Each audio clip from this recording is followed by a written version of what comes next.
కాదండి, నాకు ఇష్టమే.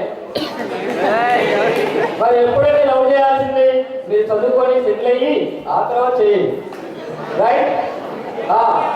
అప్పటి వరకు మనకి చదువే ముఖ్యం, కెరీరే లక్ష్యం, రైట్ సార్. తర్వాత చూద్దాం. మరి చూసామండి, మరి సో సిఎస్సి చెప్పాను, క్రియేటివిటీ. ఇంకో డెఫినేషన్ ఉందండి, కమిట్మెంట్. ఎస్ సార్, కమిట్మెంట్ అంటే ఏం లేదండి, పని చేయడానికి కష్టపడతారు చాలా మంది. కానీ మన సిఎస్సి వాళ్ళు ఎస్పెషల్లీ పని చేయడానికి కష్టపడండి, పని చేయడానికి ఇష్టపడతారు. రైట్ గా కష్టపడితే సాధించలేం, ఇష్టపడితే సాధిస్తాం, రైట్? నెక్స్ట్ చూద్దాం. తర్వాత yes stands for social responsibility. Social responsibility అంటే చూసేవాడి మన సిఎస్సి వాళ్ళు చాలా మంది సోషల్ నెట్వర్క్స్ ఇవన్నీ మెయింటైన్ చేస్తారు.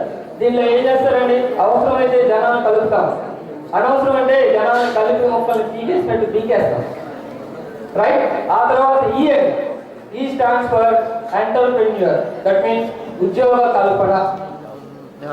దానికోసం మనం చేయాలి సంపాదన, దానికోసం జనాలు పడతారు తపన.